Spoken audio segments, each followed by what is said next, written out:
Bonjour et bienvenue dans ce nouveau numéro du MAC de l'Écho. Vous le savez, nous recevons chaque semaine un décideur qui fait l'actualité économique de Toulouse et de sa région. Alors aujourd'hui, j'ai le plaisir de recevoir Gérard Florat. Bonjour et bienvenue.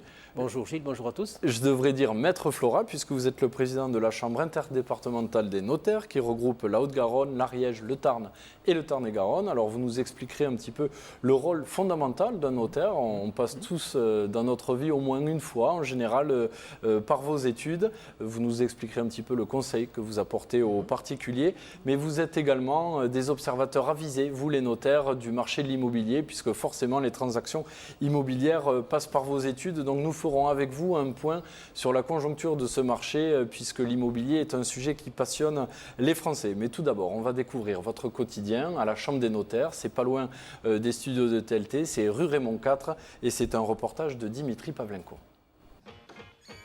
Gérard Florat, vous présidez depuis 2 ans la Chambre interdépartementale des notaires de la Cour d'appel de Toulouse. C'est votre second mandat à la tête de cet ordre qui représente la profession, mandat qui arrive à son terme, ce qui n'est semble-t-il pas pour vous déplaire. C'est un honneur, c'est évident, oui, je suis absolument honoré de cette fonction, c'est une charge surtout, ça a un impact sur mon activité professionnelle, oui, il faut compter à peu près un tiers de temps consacré à la profession, mais c'est avec grand plaisir, avec beaucoup de satisfaction en contrepartie. Les notaires, la France en compte 9500, 305 dans les 4 départements qui composent la Cour d'appel de Toulouse. Vous vous plaisez à décrire votre métier comme celui d'un magistrat de l'amiable, au contact de la société bien sûr, et vous n'hésitez pas à solliciter le législateur pour lui faire part de vos remarques. Vous savez, le notaire, on dit souvent, est l'instituteur du droit. C'est l'homme juridique le plus proche de ses concitoyens. Et le notariat, au contact de ses concitoyens, se rend compte qu'il peut y avoir des dysfonctionnements purement techniques, des dysfonctionnements de société. Et bien là, la profession a aussi profité de cette année d'élection présidentielle pour faire des propositions, que ce soit en droit de la famille. Par exemple, une proposition particulièrement innovante, la profession a proposé une baisse de la majorité à 16 ans. Des propositions, vous en faites tous azimuts dans vos domaines de compétences, droit des affaires, droit de la famille et immobilier. Le notariat, une profession aussi à l'image quelque peu surannée. Rien à voir avec la réalité, dites-vous, il n'y a qu'à regarder la modernisation en cours de la profession. Dans très peu de temps, nous allons signer nos contrats sur une plaquette électronique avec des actes dématérialisés qui vont être centralisés dans un fichier au plan national. Il faut savoir que d'ores et déjà, tout ce qui est transfert de capitaux à l'égard du trésor public, les capitaux que nous collectons dans le cadre des droits de mutation et autres, se font par voie télématique. Il faut savoir que nos actes sont publiés aux hypothèques par voie télématique. Non, Racine et Avenir. Et l'avenir pour vous, c'est bientôt le retour à votre étude une fois votre mandat achevé. Un pronostic quant au nom de votre successeur ?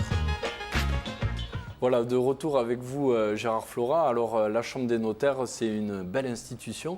Est-ce que vous pouvez nous rappeler d'abord le rôle d'un notaire, cet homme de loi ? Alors, il faut savoir que le notaire est un officier public nommé par le garde des Sceaux et qui, à ce titre, assure une mission de service public.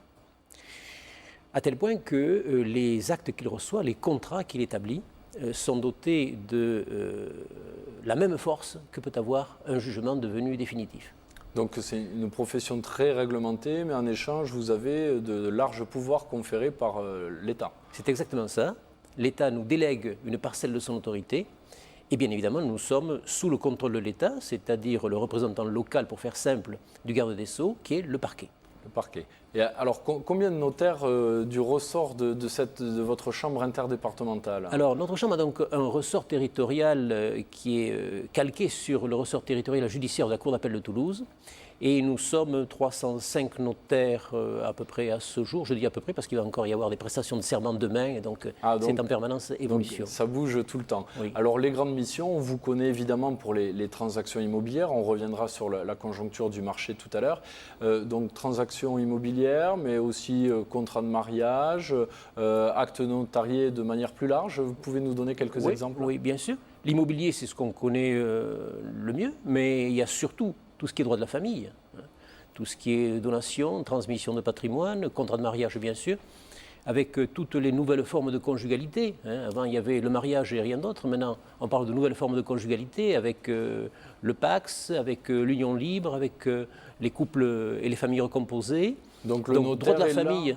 Le notaire est traditionnellement le conseiller de la famille. Il est là pour organiser... Organiser, anticiper dans tous les domaines relatifs à la famille. Et puis il y a également le droit des affaires, tout ce qui est droit de l'entreprise. Le notaire a aussi les baux commerciaux. Le notaire a aussi bien sûr son rôle de conseil dans ce domaine-là. Sa spécificité, c'est qu'il est à la fois délégataire d'autorité de l'État, mais également professionnel libéral. Je crois que c'est une des seules professions rare, du droit qui ont cette dualité, et quelque part, il assure, je dirais, une mission moderne de service public, puisque service public qui ne coûte rien au contribuable. C'est lui qui assume la charge et la responsabilité de son étude. C'était un choix fait à quel siècle de l'État de déléguer au notaire? Est-ce que c'est très ancien? Je pense que c'est très ancien, effectivement. Ça remonte à l'Ancien Régime.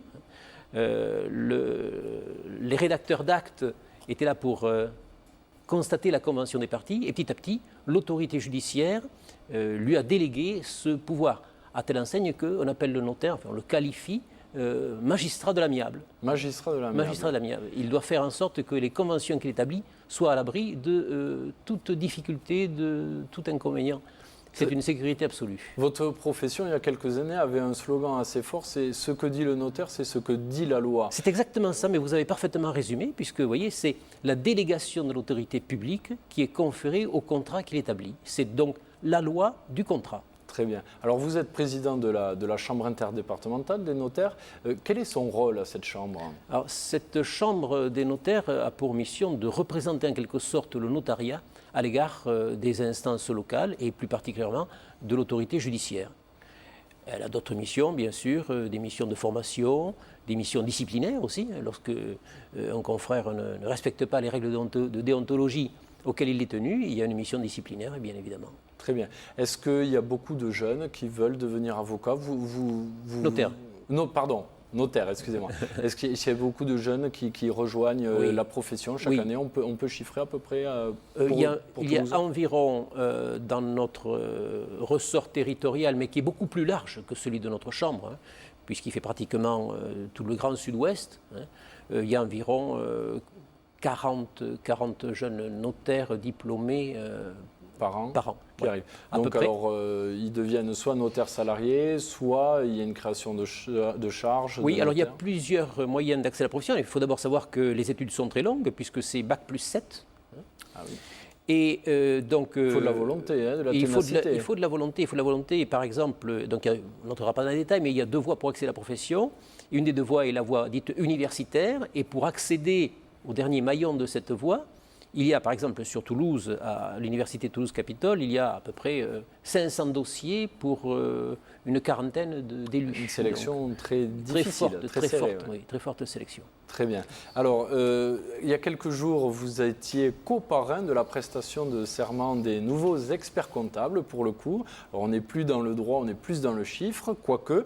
Nicole Calvignac, la présidente de l'Ordre, a tenu à vous associer, vous et le bâtonnier également, donc avocat, notaire, expert comptable, tous ensemble pour cette prestation de serment, parce que selon elle, on se dirige vers une interprofessionnalité, c'est-à-dire que ces trois grandes professions du chiffre et du droit vont être appelées à travailler ensemble. Est-ce que c'est votre conviction également? C'est absolument ma conviction, et là je dois féliciter Nicole Calvignac de cette initiative. Nous connaissons ses qualités, mais là vraiment elles sont prégnantes.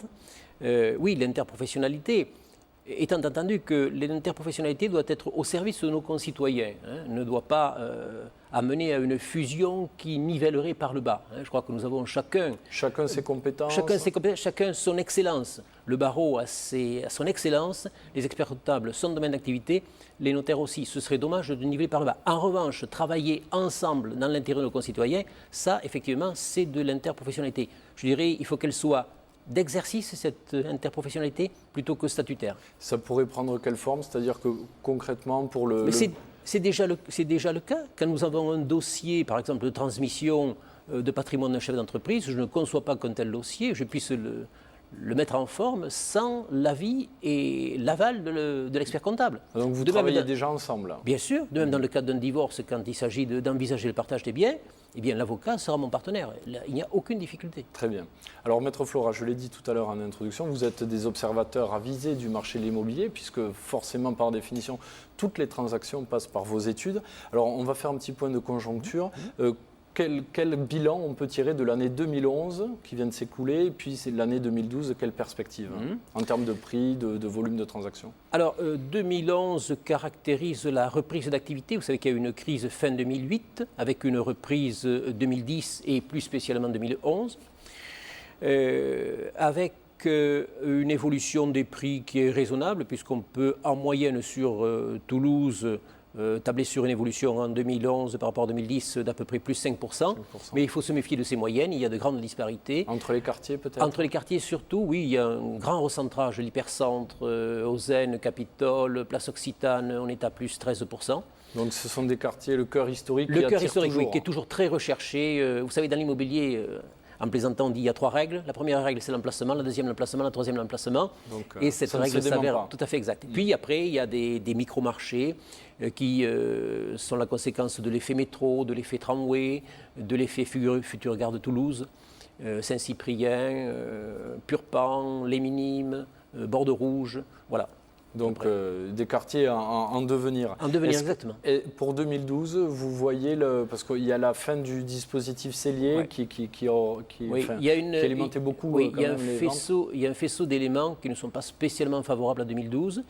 Il y a la fin de l'effet cellier, il y a la mise en place de la réforme des plus-values immobilières. Exact. Désormais, obligation de détention pendant 30 ans pour être exonéré. Ça risque de bloquer un peu le marché. Exactement. Surtout que le calcul de cet impôt de plus-value ne devient favorable pratiquement qu'au cours des 5 dernières années, Oui, ce qui veut donc dire que pendant 25 25 ans, on est pénalisé. Donc là, il va y avoir un phénomène de rétention.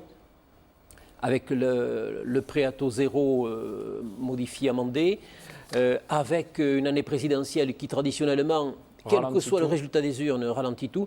Donc on dira que 2012 sera une année peut-être d'attentisme, mais pas de régression ni récession, je pense. Une année de transition donc pour l'immobilier. Maître Flora, merci beaucoup, président de la Chambre interdépartementale des notaires, et je vous dis à la semaine prochaine.